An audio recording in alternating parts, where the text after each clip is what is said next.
Well, a Senate hearing's been told undercover officers from the Australian Federal Police encouraged an autistic teenager's fixation with Islamic State. The 13-year-old was arrested on terrorism charges before a Victorian Children's Court magistrate dismissed the case.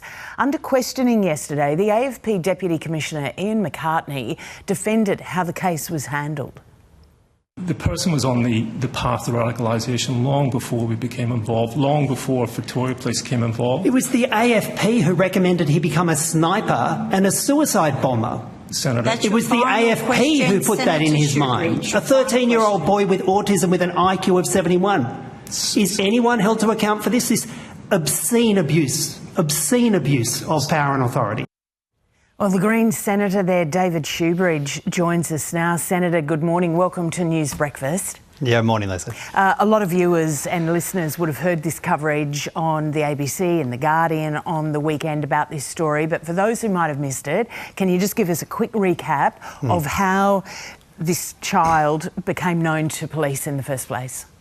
Well, this 13-year-old boy who had a low IQ, an IQ of no more than 71 and autism, had shown some interest in ISIS. It really troubled his parents. His parents were from a non-English speaking background, and they went to the police. And they went to the police asking for help and saying, look, we're worried about our son. He seems to be looking at some of these images online.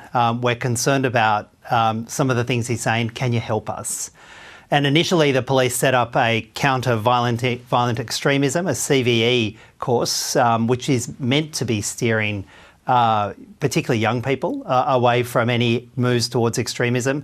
But then within a handful of months, it went from that to a covert police operation where the AFP and the Deputy Commissioner you saw in that exchange, the Deputy Commissioner approved a covert operation against a 13-year-old boy with autism, where an operative played two different guises and actively encouraged him towards extremism, put in this child's head the idea of becoming a suicide bomber, put in this child's head the idea of becoming a sniper, started introducing extremist language to him and drove him on a pathway towards extremism. And when the transcripts of those exchanges were reviewed by the magistrate was horrified.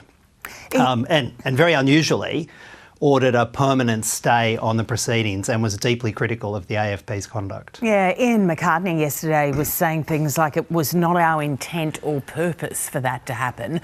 Was there anything out of yesterday's hearing that gave you any comfort? Well, no, I think worse than no comfort. I was deeply troubled by a complete lack of remorse, a complete lack of regret, and seeking to justify, in that case, the second most senior person in the AFP, seeking to justify doing a covert operation against a 13-year-old boy with autism whose parents had come to the police seeking help and wanted to direct him on a pathway away from extremism. And also, I think we should put this in context.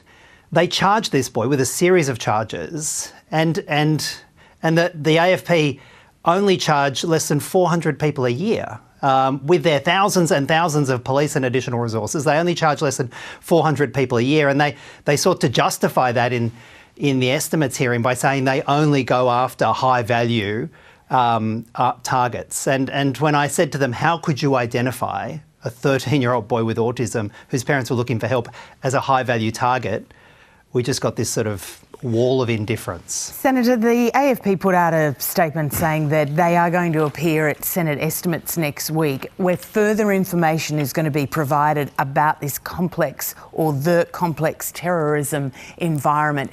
Clearly, it is a world that we don't know what's going on behind the scenes, but is your point still now that someone needs to be held accountable for what happened?